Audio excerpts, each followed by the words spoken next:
Because before you find out about the possibility that meditation offers, before you find out about the possibility of being who you really are, all there is the person that you think you are. That's what was real. That was what reality was. And then within that experience of being a person, life is difficult. Dealing with the emotional life that's there as a person is difficult. Dealing with the inevitable consequences of time passing is difficult. Dealing with the challenges and the unpredictability of life is difficult. And without there being any alternative, without knowing that anything else is possible, you're left to deal with that the way people deal with that in the world. And of course, given that the world is the way it is today, you know, I mean, this is a different world than has ever existed before. So in many ways, the stress of being in this world and the threats that are apparent in this world today make life very challenging. You know, you have to deal with the everyday life of getting your needs met, you know, the basic needs, you know, have money for food, have shelter, have clothing, take care of the people around you, take care of your body. And then you have to also deal with the reality that's beyond all that, you know, in terms of what's happening in the world.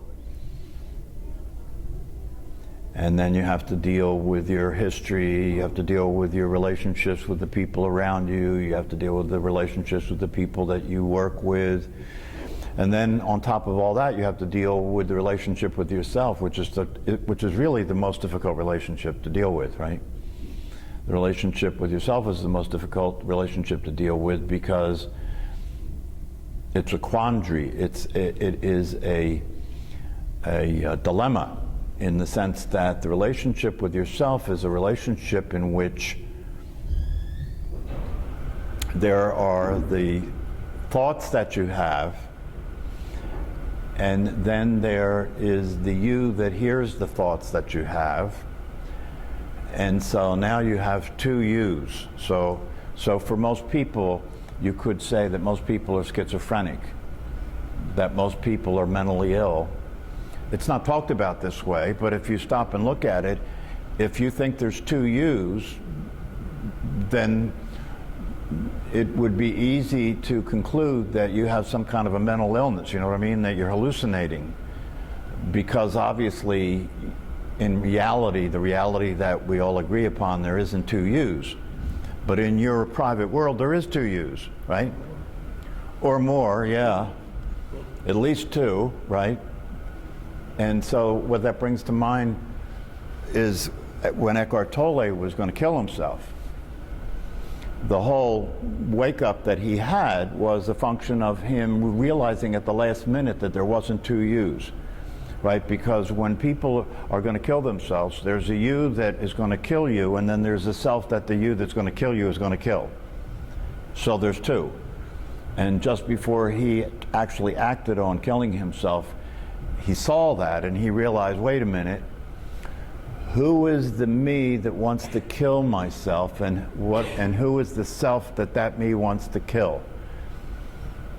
And then he realized at that moment that there wasn't two selves, and he had a very powerful experience of waking up. But for most of us, for most human beings, they go through their day and they go through their life, and they're living in this confused condition in which there's a voice in your head that's talking to you, and a lot of the time it's talking to you about you, right? And if it's talking to you about you, then are you the voice or are you the one that's hearing it? You see, that becomes the problem. And for most people, you don't slow down and stop and actually look at it and question what's going on. And so you're neurotic. You just go through your life dealing with the fact, the way it would normally get talked about is, that I have these negative thoughts. I have this negative conversation going on in my head about myself, about my family, about my life, about my past, about my future. But most people never slow down and look at it to see what's really going on there. They just suffer from the negativity. They just suffer. And so the most uncomfortable situation that most people experience is being with themselves, isn't it? The most uncomfortable experience that most people have is being with themselves.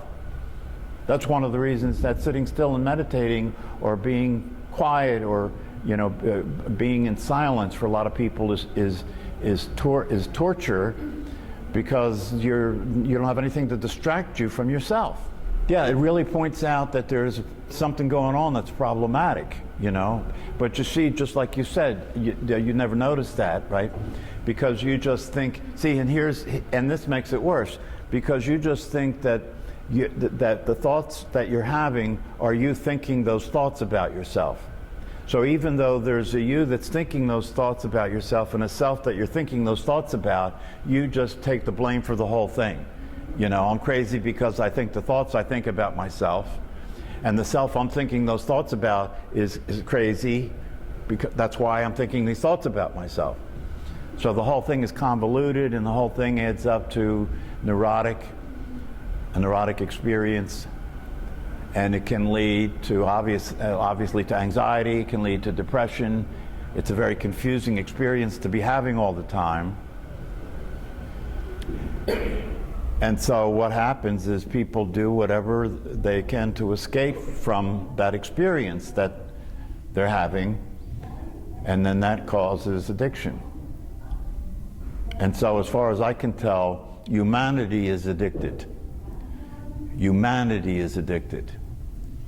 And I was working with a client yesterday in my office who just got out of rehab for alcoholism, and we were talking about how addiction occurs, and the fact that the enlightened understanding of how addiction occurs these days is that it begins with trauma, right? That early in life we experience trauma. And the definition of trauma is not what's happened to you, but the way you experience what happened to you. And if you define trauma that way, everybody's traumatized. Your birth was a trauma.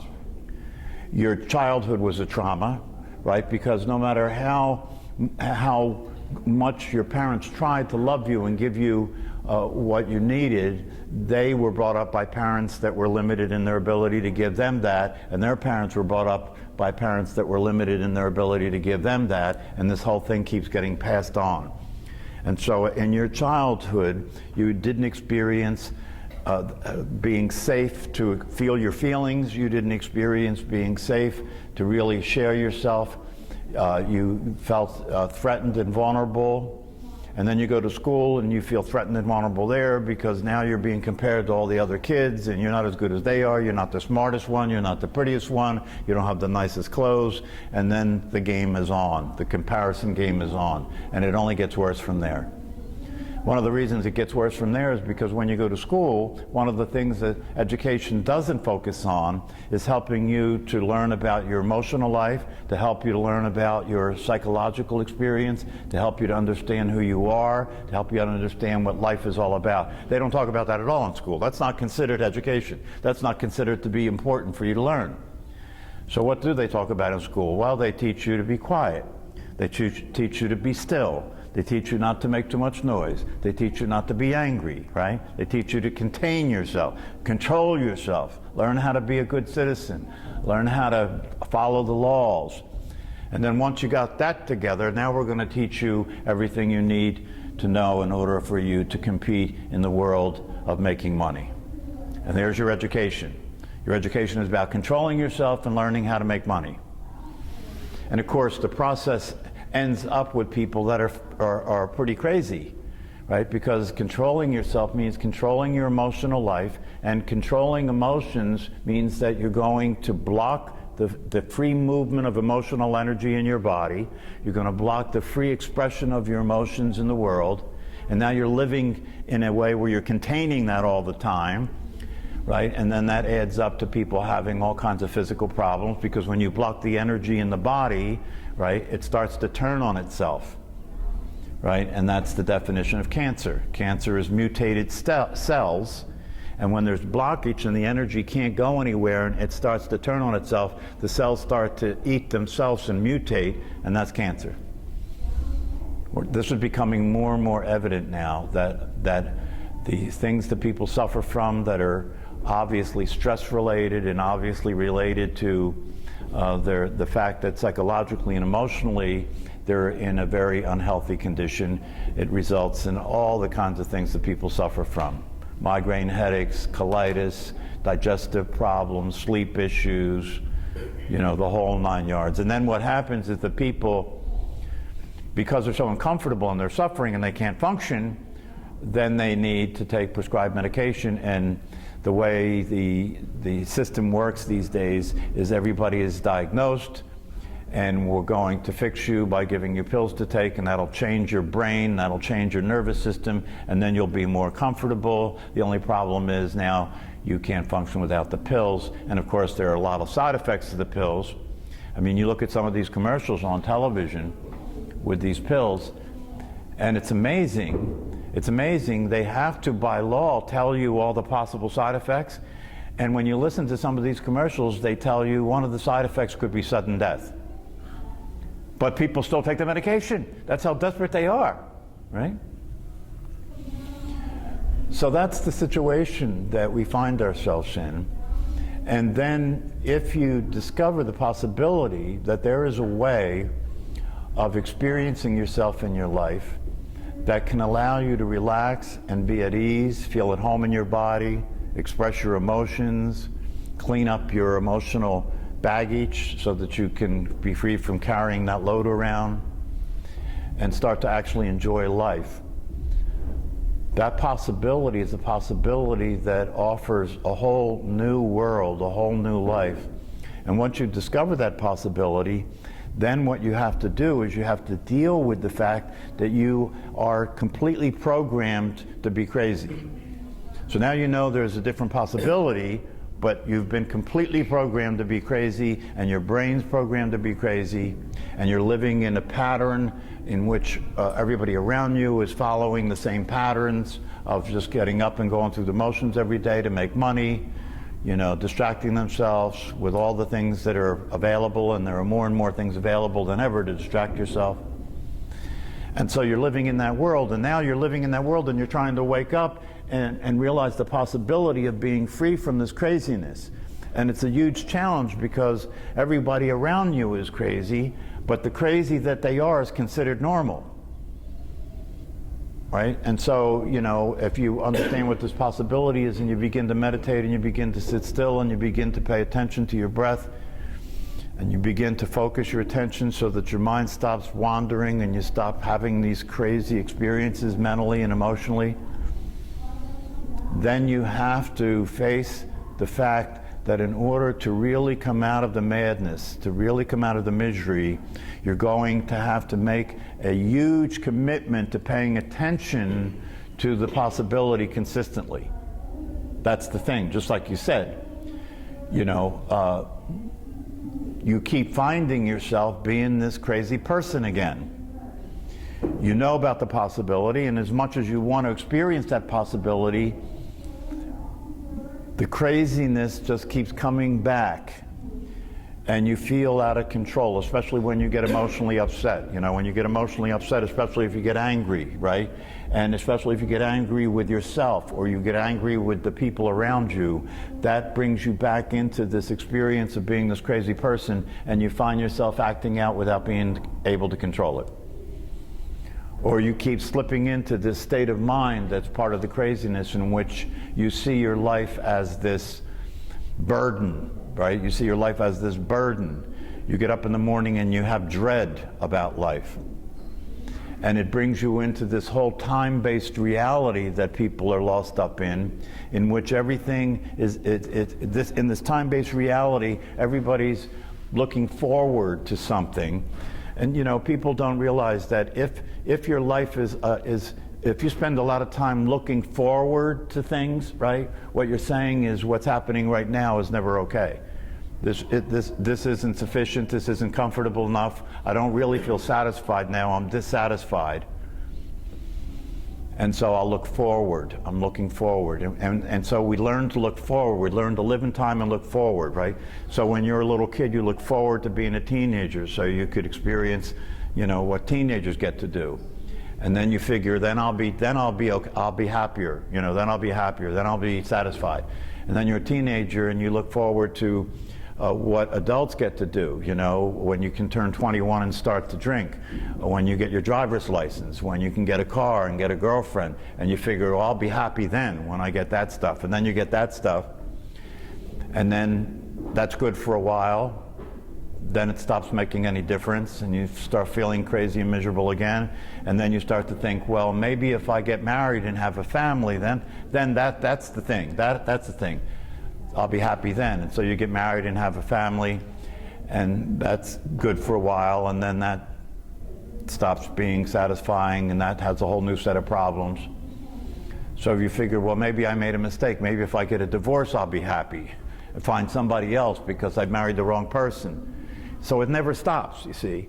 And then in your career, I remember when I was a young man and I started my career working in government, and an older guy came to me and he said, listen kid, stick with this job because it's a government job, and if you stick with this job, you'll get a good pension, right?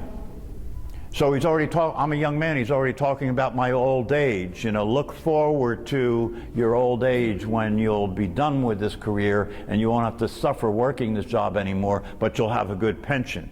And then there's this whole thing that people believe about retirement. It's really a strong interest that people have. When I retire, right? When I retire, then I don't have to get up early in the morning. Then I don't have to work every day. And I can relax. And I've saved my money and I invested in retirement plans. And so I'll have security. And then I can really relax, right? And then the time comes when you retire and it's really cool for a little bit of time. And then you discover how bored you are. Right? And the money's not making the difference you thought it would make. And then you realize, wait a minute, my body's falling apart now. I've got aches and pains, right? What do I got to look forward to now? What happens after retirement that I have to look forward to? And that's why you can go across the road here to one of these retirement homes, you know, because the baby boomers are all old, right? The baby boomers are all old, so if you look around in this community, there's retirement places all over the place, right? And if you go into these places and you look around and look at the people, you have a lot of people sitting there looking like they're in shock, like what happened? They're just staring at the walls, you know, what happened? There's nowhere to go, there's nothing to look forward to now. So the reality of it is that what meditation has to offer, it has to offer the possibility of getting off that train, you know, offers the possibility of getting out of that reality, to get out of time, to literally get out of time, to be out of time. Not in a bad way, in a good way, to be out of time, meaning that you're experiencing the present moment as reality. You're experiencing the present moment as all there really is, which is true, right? In other words, you're really coming in contact with the truth. The present moment is all there really is. And if you can learn to be present for the present moment and know that's all there is and know that that is your life, and you can be there for that life, then you can escape from the madness. But to get to that place, you have to deal with your mind, which is completely programmed. And so the way to do that is you have to learn to pay attention to the truth. This is the purpose of meditation. When you practice meditation, you're learning to pay attention to the truth. What's that mean? You're learning to pay attention to the present moment, because when you pay attention to your breath is always happening in the present moment. So you're learning to pay attention to the truth, which is the present moment, right? And you're learning to pay attention in such a way where you're focusing your attention, and you're learning to be able to direct your attention instead of have your attention taken all the time. And when it's taken all the time by the state of mind that you're in, and your mind is wandering. And when the mind wanders, it's a negative thing, because the way it wanders is it goes from one fear thing to another. You're afraid of what's going to happen in the future, right? You're thinking about the things in the past that you still have negative feelings about, and so it's a negative. Mind wandering is a negative experience. You have that voice in your head that's putting you down, describing everything, and has a negative bias about everything. It worries more than anything else. And so by learning to focus your attention, you can learn to take your attention off that and start to pay attention to reality, the present moment. Start to pay attention to yourself. And when I say yourself, I don't mean the voice in your head. The voice in your head, you start to discover the possibility that there is a you that's not the voice in your head. There is a you that is the awareness that's there all the time, that never changes. And that offers you stability and consistency, because that never changes. It's stable all the time. It's not coming and going. It's not changing.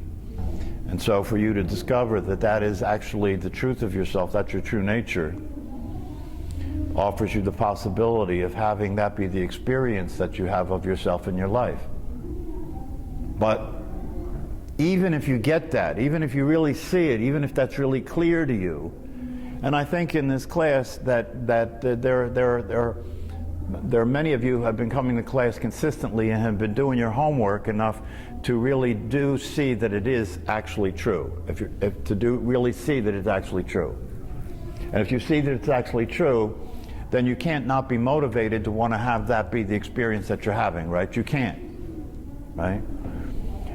And if you're motivated to have that experience, then the question is, what's it going to take? Well, what it's going to take is the biggest commitment that you have ever made in your life, because it's going to take a big commitment for you to keep paying attention with all the distractions that are occurring inside and outside. So some of the greatest spiritual teachers said that all you really have to do to wake up and eventually experience the truth of yourself is to be committed to paying attention to that self consistently as you go through your day, consistently. In other words, instead of just practicing meditation, when you practice meditation, you're practicing bringing your attention back to the breath, right? So instead of just practicing it when you're sitting in meditation, you begin to practice bringing your attention back to the experience of awareness itself consistently, moment to moment, all day long. And that attention will continue to be pulled back into the experience of yourself as a person, right? It'll continue to be pulled back into the situations that cause you to feel emotionally disturbed, right? And that pulls your attention, right? That'll continue to happen. And you've got to be able to stay consistently in that process, given all the challenges that you will face. So, I mean, the prescription for that condition that, that I've never really even checked in with myself. I was lost up in my, in my experience of being a person all day. I was caught up in all the situations that I was involved with. All the prescription for that would be given, and people who hear this description don't like it, but it's true, right? The prescription for that is you're not committed enough. See, you got to be committed. One of the ways the teachers talk about this is your house is on fire, or your hair's on fire. You have to be committed like your life is on fire. Until and unless you wake up, right, that you're the living dead. Until and unless you wake up that you don't have a life. Until and unless you wake up that you'll never be effective in your relationships. It's not going to happen. Until and unless you wake up, you will not be happy ever in this life. And as time goes on and you get older, you will suffer more and more. See, if you let yourself make contact with that reality, out of the contact you make with that reality, you'll find the motivation to be committed. You'll find the motivation to pay attention. And if you make contact with that reality and you experience being motivated to pay attention, and you can stay aware of the the alternative to paying that attention, then as you go through your life, you'll be aware every time you get upset emotionally and every time you find yourself in circumstances where you're in your head putting yourself down or you're being crazy, right? Every time you find yourself having that experience, it'll wake you up, right? You can train yourself to learn to wake up when things happen that are an example of your craziness. And so one way to wake up is to start paying particular attention. This is a strategy that you can use, right? That helps you to be more aware and stay tuned in to what's really going on. Start to pay particular attention to when you're upset. If you do that, right, then you're setting yourself up that when I'm upset, I'm going to remember, right? Because whenever you're upset because things aren't the way you want them to be, right? So that's an opportunity for you to remember to wake up, because the source of upset and the source of suffering is thinking that things should be different than they are. And so if you just set yourself up to remember, to pay attention to when my emotions get stirred up, right? And I get upset and I start to feel unstable, right? I start to feel compelled, to fight or flight, right? To train yourself to remember that when that happens, to notice that I am being crazy right now. And if you do that, that will help you, right? Especially if you go to work on dealing with your emotional reactions, right? Because that's what they are, emotional reactions. If you go to work on dealing with your emotional reactions and you put yourself into a psychotherapeutic process, constantly paying attention to your being upset, noticing when you're upset, and remembering when I'm upset, to pay attention at that moment, because that's a moment when I am particularly crazy. And at that moment that I'm particularly crazy, if I can let the emotions flow without identifying with them, let the emotions flow without identifying with them, and know who I am as awareness itself, right? That upset will drop. That upset will drop, right? And then it gives you a sense of victory. It gives you a sense of that you actually transformed it. You actually had that change in a moment of time, because you switched from identifying as a person to being the awareness. So that becomes a practice. That becomes a practice. There's a lot of things you can do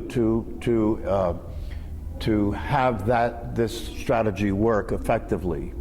That's why people wear things like this. These are called mala beads, right? A lot of spiritual teachers and students wear these beads, right? And the purpose is to remind, this is a reminder. It's a reminder of who I am. So you set it up like that. Every time I look at these beads, I remember who I am. There's one very famous teacher people who talk to him notice that whenever he's teaching, whenever he's being interviewed, he always has something in his hand. He has this little Buddhist, I forget what they call them, but this little thing in his hand, right? And at one point somebody said to him, why do you always have that in your hand? And he said, because if I have that in my hand, it's reminding me of who I am all the time. That's a good trick, right?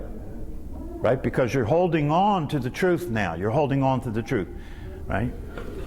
So I have these, I don't know whether you've ever seen these worry balls. They're like metal balls that you can put in your hand and move them around, right? To just have something like that, right? That you have to remember not to set it down. You have to remember to keep it in your hand all the time, right? And that'll keep you awake.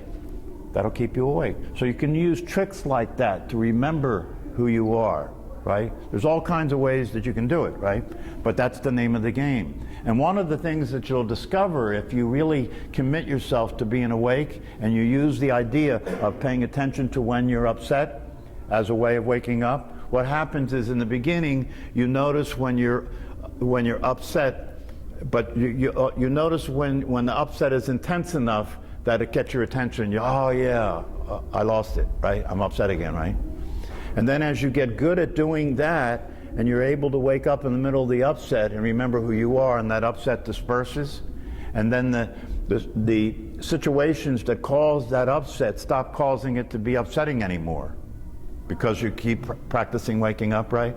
And then you start noticing things that are less upsetting but still upsetting, right? You pay attention to that, and then they stop happening because you're paying attention to them, and they disperse, right? And then one of the things you end up discovering is that you're always upset. So, you know, the bottom line is that it's not easy, not only not easy, it's maybe the most challenging thing you could do in your life is to wake up, but it's the most important and most valuable thing you could do in your life is to wake up. And you can't do this for anybody else.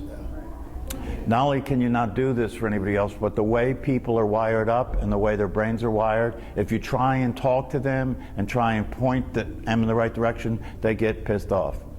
Because the way their system is made up, if you try and point anything out to them about how they're being, they feel like you're making them wrong and you're invalidating them and you're telling them that they're not okay. And the way their system is wired up, they automatically resist that and become aggressive and fight with you. So the way things are set up is you can't tell anybody else what they should do to wake up. All you can do is wake up for yourself. And if you wake up for yourself and they notice the difference with you, right, then you can talk to them if they notice the difference with you. And they say, you know, how come you seem so calm now? You seem to be happier. You seem to be more relaxed and at ease and at home with yourself. And then you can share with them how that happened for you. But now you're not talking about them, you're talking about yourself. That's what happens. I mean, that's one of the reasons that people follow spiritual teachers, right? Because the spiritual teacher is sitting there being calm and, you know, sitting there being at ease, sitting there being so clear about everything, right? Unperturbed, undisturbed. And so people want to be like that. They want to be like that person. Yeah, Muji or...